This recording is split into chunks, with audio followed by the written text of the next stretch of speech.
Welcome to Financial Planning Explained. I'm your host, Mike Menninger, certified financial planner, host of the show and owner and founder of Menninger and Associates Financial Planning. I'd like to talk about always anything associated with the 6 areas of financial planning. What we're going to be talking about today is a little bit ancillary to that, but what we're going to be talking about is I've got Brian McCarthy, who's the owner and founder of Open Tier Systems. And what they do is they do technology service providers, but we're also going to get into cybersecurity today. So these are obviously things that impact you as well as your business if you're a business owner. So Brian, thank you very much for coming to the show. Thanks for Welcome. having me. Tell us a little bit about your background and your company. Sure. So I'm the president of Open Tier Systems. We've been around since 2006, so been around for quite some time at this point in the tech space. Me personally, I've been doing this since the mid-90s. I started right out of high school, got into consulting, and then eventually rolled into my own thing. Yeah, it's good. Starting your own business is always a tricky thing. What got you to start your own business?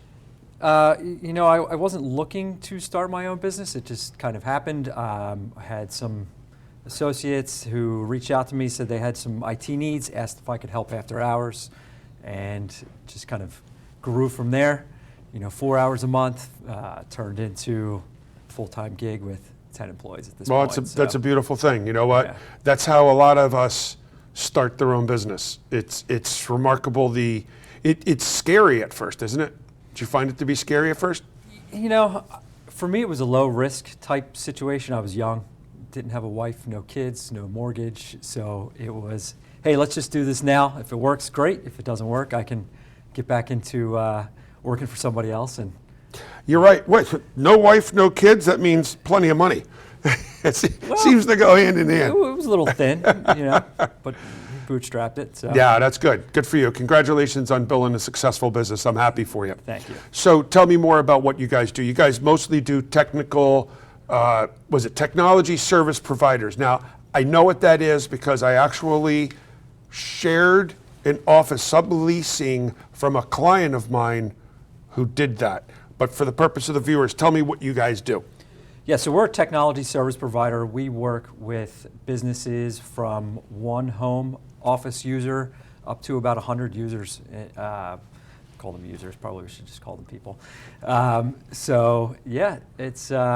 Well, doing what? I mean, you work with... So most people would call us a managed service provider. I call us a technology service provider. So we provide IT services, voice services, like voice over IP. Oh, really? Networking, for companies who are usually too small to have their own internal tech people. Well, do you get involved in the phone systems as well? We do. Oh, really? Yes, so we're kind of that one-stop shop for technology needs. Okay, that's interesting because I know the voice over IP has become more and more popular, but one of the things that I learned the hard way, actually you learned it at home, internet goes down, you're done. That's right. Okay, and so the internet could go down, not necessarily by power. Yeah, just power will blow it out, won't it? You lose your power? Power, internet, cell providers, there's a lot of reasons you can lose your internet. Yes, you are correct. VoIP is entirely dependent on you having internet, which is a shift from where people were before and having separate phone lines and internet. I mean, so there's advantages to almost still having a hard line for a business, wouldn't you think? Not really anymore. With the advent of the mobile provider, a lot of these VoIP systems now, they run on your cell phone. So as long as you have cell service, it doesn't really matter if you lose internet at your house or your office. That's interesting. So now, I know I've had situations at my house where my kids have come home. They both live in California. They've come home and they want to do work, but my internet isn't strong enough for them to be able to do all the things that they do. So, or that they needed to do because of whatever computer they're working on and headsets and phone calls and VoIP and all that fun stuff. Apparently my service wasn't strong enough or my signal wasn't strong enough. How do you combat that? Yeah, there can be a lot of different reasons. It can come down to your internet connection, the type of service that you have, which provider you have, Most times what we see is where these devices are placed in the home or in the business relative to where your service comes in. All right, so I got today's story for you. It just reminded me when I was asking. So, man, I was just ready to get rid of, I don't remember if it was Comcast or Verizon. And, basically we got two providers. And I was just tired of it, couldn't handle it. I said, this is the worst stinking service. And then they said, well, we're looking at it and we see that you got 135 mega crazy and fast super. And I'm like, it is not mega fast crazy super. So they sent a technician to my house. It turns out that my router was installed behind a wall in the basement. That's pretty common. And he said, you know what? If you take your router and move it to where people are, right, guess what?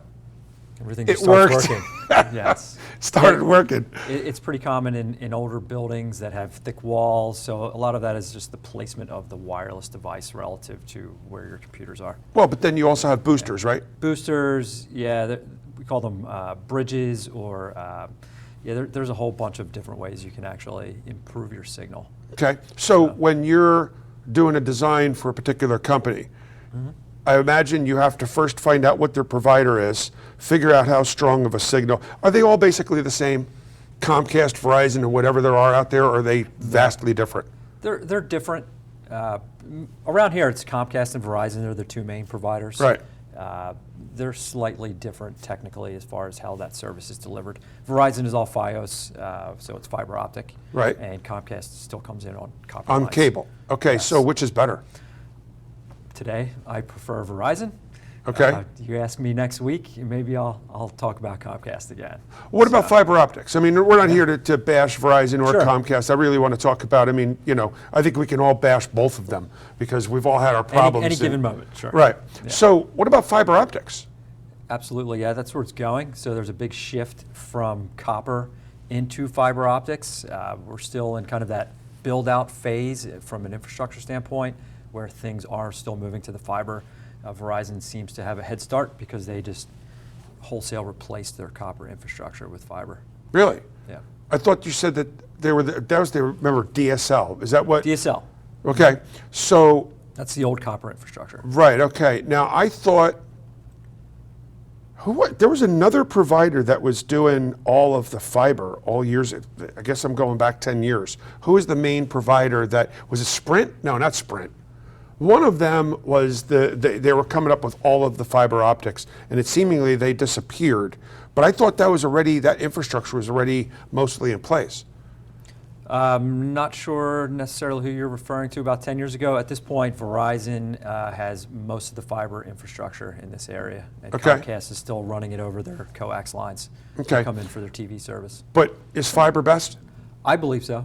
Okay, Yes, fiber's best, and then the DSL is second best? No, DSL is probably 10th best at this point. Okay, so tell me Yeah. again. So you said fiber's best, followed by what?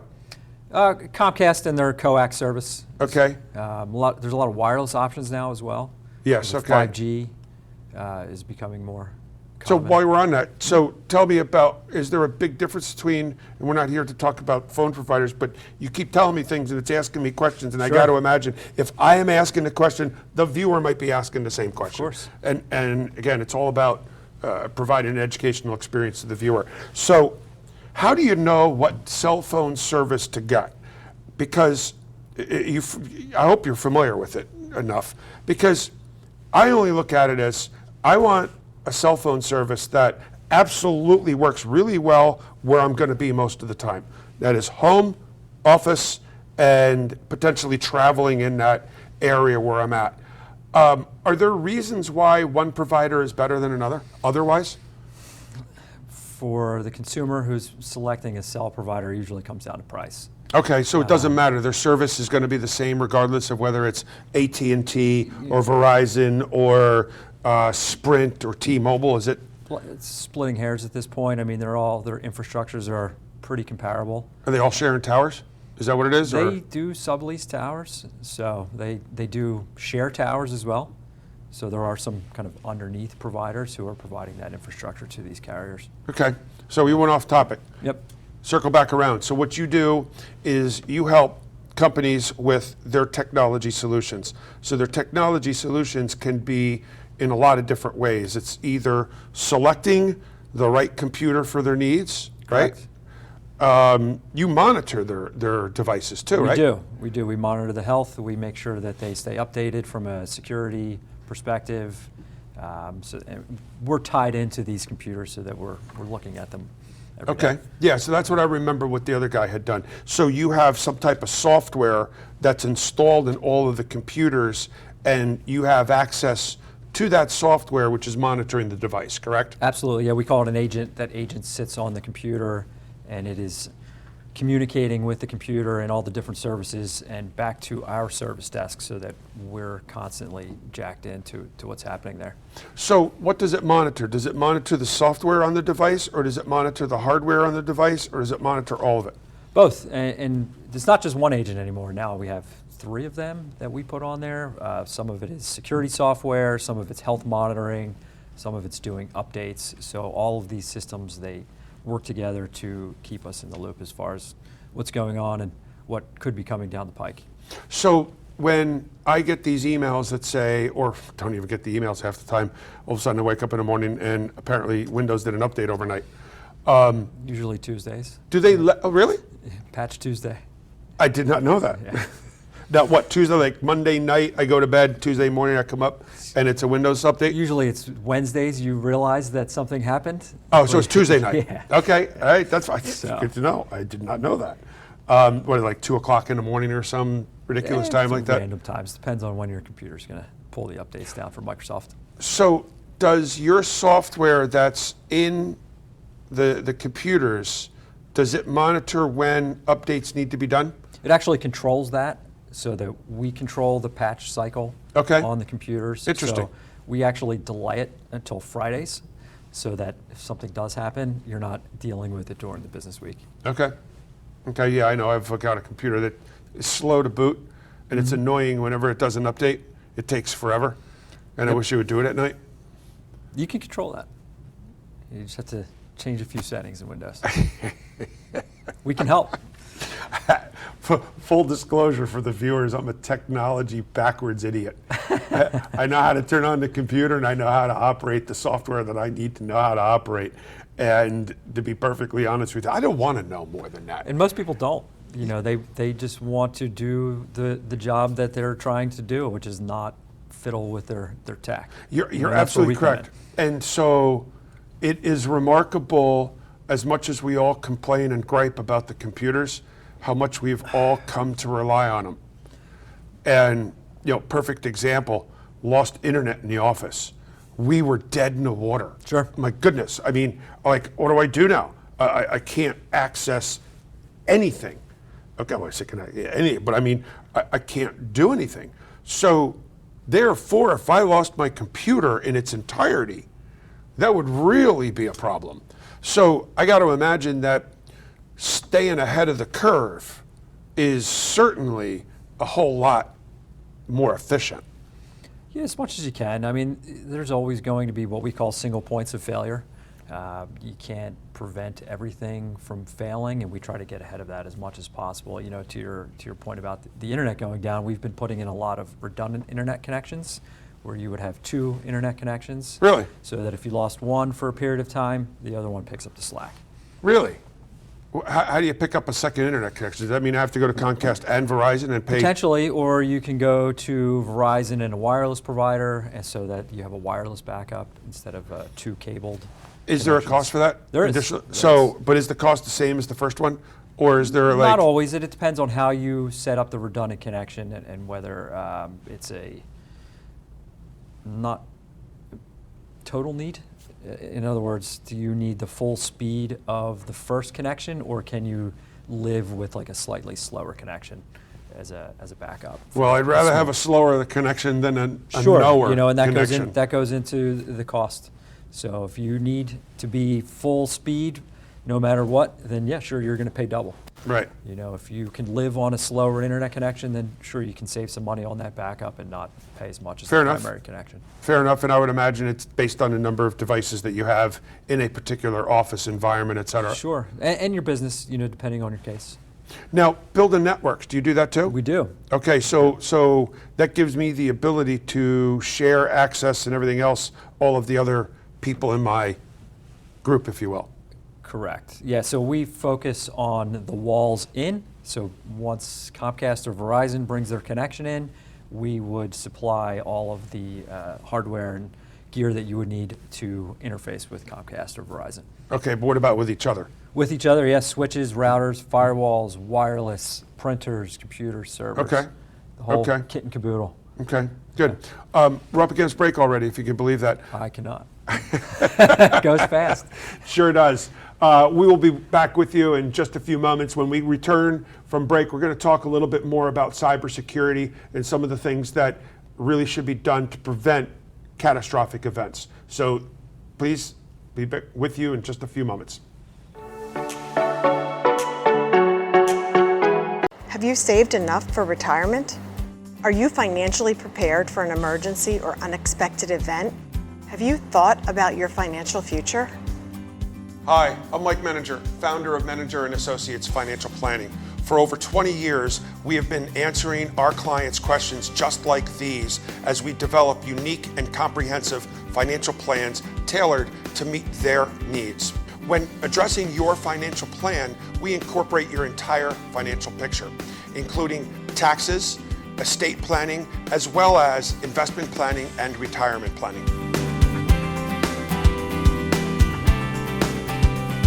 So call us today for a complimentary, no obligation consultation.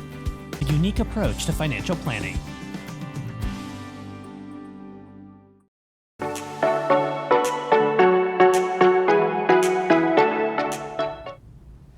Welcome back to Financial Planning Explained. I'm your host, Mike Menninger, certified financial planner, and I'm here with Brian McCarthy, owner of Open Tier Systems, who is a technology service provider, but as part of what he also does, has to deal with cybersecurity. There we go again. This is another topic that just annoys me a little bit. So what prompted me to have Brian as a guest is recently at a local business association, he gave a presentation on cybersecurity and sort of co-presented with someone from a bank, which I couldn't believe what I learned. Probably more so from the bank guy because he was talking a language I could understand. You were getting into some stuff that was over my head, but that's not hard to do. It takes very little to go over my head. But then again, I've learned that it takes very little for me to go over the head of other people in my lane. So I realize that. You know, it takes me talking to a technology guy to realize that if someone's not in my lane, that I talk over their heads really quickly. So I get it. It takes guys like you to make me put myself in my own place. But 3 areas of cybersecurity that we're going to talk about today. Multi-factor authentication. Authenticate. Okay, I wrote it down wrong. Passwords management and backup. So start with the multi-factor authentication. Sure. So multi-factor authentication, you're probably familiar with it. You try to log into your bank and you get a text message code. Yeah, for 6 digits, right. Sure. Punch or the 6 like you digits have or whatever. A time-based code that rolls over every 30 Oh, seconds. I used to have that years ago. I haven't seen that in years. They used to be secure IDs. Yeah, it came in this like on a little little doohickey keychain. thing. It's Yep. about, yeah, okay. So now that it's in your phone, it's in your mobile device. Oh, really? If you use an authenticator app. But Okay. yes, so from a usage standpoint, anywhere that you could have multi-factor, you should have it on. So your bank, any other websites that you're logging into, your email account. All right, so that's me as an end user. Do you need to have it as a business owner to, for instance, I don't think I have it, but I also use secure emails. Under what circumstances does the business owner need to be doing it? Or are you saying that make sure as the end user consumer that anything we set up is that way? I'm essentially saying that any provider that offers you a login to a website or a service, and then they're offering multi-factor authentication as an additional way to secure that account, it should be on. Whether you're an end user, a business owner, any login that you have should have multi-factor enabled. I have to think about that. I have a lot of logins, but it only seems that through financial institutions, do I have the multi-factor? Probably the most important there, because that's ultimately what the goal is Right. to steal your money. Right. But just conceptually, if someone gets a hold of your password to one of those accounts, the idea is that they don't have access to your mobile device or any other device where these codes are being sent, so that they can't log into the account with just the password. They need that second Right. factor. Right. So you referenced passwords. All right, so now you're poking me, okay? You're poking the bear. I find passwords to be one of the more frustrating things, and if I were to reverse the clock, say 10 years, the purpose of having a password that only you know is perfect, great, except for one problem. Then you have to have all these stinking rules. You have to have a cap, you have to have a number, you have to have a special character, and then this particular company requires me to change it every 30 days. This company changes every 90 days. This company says every 60 days, but I can't use one of my last 14 passwords. Right. And now, since I'm doing this with 20 different companies, each with different rules, different rotations, I'm finding myself doing exactly what you're not supposed to do, and that's writing down my passwords. Now, I do it in a different way. We have a secure method of doing that, but it gets people to do exactly what they're not supposed to do. So what are some solutions to that? Yeah, so you actually touched on what ends up happening and why the password management becomes so important. People end up reusing the same password over and over again, or they will write it down or put it in an Excel document or keep something under their keyboard. It's pretty common. Yeah. So the solution it's pretty straightforward, actually, just using a password management software. That software can generate these complex and strong passwords Okay. that these websites are requiring. They generate them in a way that you don't actually have to remember any of them. They'll store them in a secure database, and then when you go to log into these sites, these passwords can auto-populate into the logins. You never even see the password, you never know the password. The only password that you end up needing to remember is the one to get into the password manager. Okay, well, doesn't that need to be changed periodically? It does. The guidance is changing on passwords and how often you should be changing them. Now it's about a year. It used to be 3 months, but what ended up happening was, because it was so short, people just started reusing the passwords. So now the guidance is about a year, and it's really about the length of the password that makes it hard to guess. So Yes, well, I've even seen more recently passwords that may be a series of words that you might remember. passphrases, yes. Okay, passphrases, okay. But go back to something you referenced with passwords, particularly with that software that you were referencing. I know a lot of times if I enter a password, it'll ask me, would you like to remember the password? I'm like, hell yeah, because it makes it easier because it auto-fills in. But I also realize when I say yes, that I'm making it easier for somebody to get onto my computer, go onto the website with the user ID, click, and then poof, the password comes up. So is what you're doing more secure than what I think I'm doing? 100%. So it's not auto-populating per se. It's actually storing those passwords in the browser, and a lot of times it actually syncs those across your different devices if you're signed into your browser. It has been proven that those passwords can be cracked and pulled out of your browser and just converted into clear text.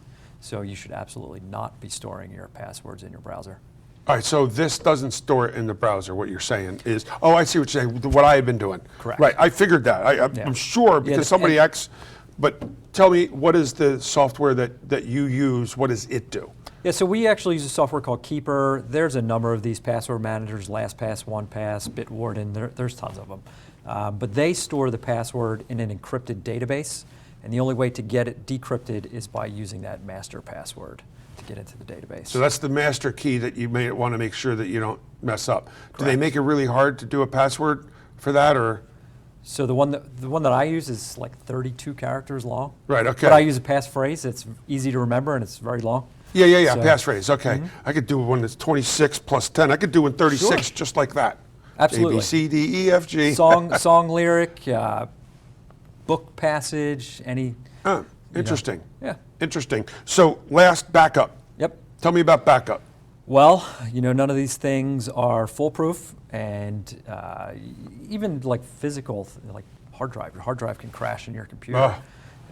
Not just get hacked, but the ransomware is pretty prevalent these days. So one of the ways you end up having to combat that is restoring for backup. You never want to have to go to the backup, but you want to make sure that you have it. Well, yeah, because if something crashes, if my hard drive crashes or something else, I can at least go back to the last time it backed up. And I recall having someone automatic backing up like 4 o'clock, 2 o'clock or something like that every day. So if my hard drive crashed on me 5 o'clock in the afternoon, I only really lose that day. Yeah, you go back to a point in time. Yeah, and there's a lot of different strategies you can use for backup. You can do real-time backups where it's backing everything up constantly. Yeah. A lot of the backups we do are point in time, whether it's one time a day or several times a day. So if I've done this before, you all make the same mistake, and I've had staff do this before, accidentally overwriting a program. Not a program, a spreadsheet. Okay, it's so-and-so spreadsheet on a particular day, and we don't ever reinvent the wheel. We do a revision to it. Okay. But accidentally saving over the revision. Does the backup automatically back up over at top of each other, or can I say, oh shoot, can I go back 3 days ago and then pull the old one and resave it? You can, and a lot of that depends on how your backup is configured, whether you're only keeping one copy on the backup. We configure backups to go back a number of days because you don't always know when exactly you deleted it, right, or which version you might need to get. Right, okay. Windows has a nice feature. You can actually turn it on, restore previous versions. You can right-click on the file, restore previous version. Oh, really? Yeah, and then you can just roll it back without actually having to go to the backup. Oh, neat. I didn't know I can do that. I have to check that out now. We're wrapping up here. Is there anything that you'd like to be able to talk about that we haven't talked about with regards to what the viewer should know? You can never have too many copies of your data. You never want to have to go to your backup, but you should have at least 3 copies of your data. The copy you're working from, copy stored in the cloud, another copy stored locally. This way, and maybe even one of them's detached from the internet, so that if something does happen to your other backups, that you have an offline version. Right, okay, so like a hard, a hard drive. Well, thank you very much. I appreciate that. This is all good stuff. What I'd like you to do is take a few moments, look in the camera, and just let people know how they can get a hold of you, because I could see the value of what your company can provide to smaller firms like myself. I'm 9 people, and I do have somebody who's really strong with the technology, but a lot of companies don't. And it sounds like you can provide a valuable resource. It reminds me of insurance. Nobody likes to pay for insurance, but all of a sudden, the time that you need it, and it sounds like you provide the insurance. It's funny you say that. Josh and I talk about this all the time. Josh, he's our client service manager. We talk about we're much closer to insurance these days. It is. It sounds like it. Just technology services. It sounds like it. Well, it does the same. Does the same. So take a moment. Absolutely. Look at the camera. Thank you. Yeah, so we provide the technology services for small businesses in the Delaware Valley region. You can look us up on the internet at otsy.us or give us a ring at 484-535-3600. We'd love to chat with you about your technology needs. Excellent. Well, thank you very much. I appreciate you taking the time. Appreciate being here. Thank you. Okay, I hate computers, but computers and computer systems, as we all know, are a necessary evil. I don't hate computers. They're only a problem, right? He doesn't, right? People hate numbers too, and I love them. They're a beautiful thing. But this really is, it's every once in a while when we have our internet breakdown or a computer breaks down. That's when you realize how important having a computer system up and running 100% all the time and being reliable. And cybersecurity is becoming more and more important these days as you're having more and more hackers. So whether you're an individual or whether you're a small business owner or work for a small business, I could certainly see the value in what Brian's team at Open Tier Systems can do for you and your business. So I would certainly encourage you, if you already have it under control, hopefully at a minimum, you were able to pick up something today that may be of use to you and your business. So thank you very much for joining us. I hope you have a wonderful week. Signing off as your host, Mike Menninger, Certified Financial Planner, owner and founder of Menninger & Associates Financial Planning. I look forward to catching up with you next week. Have a great week.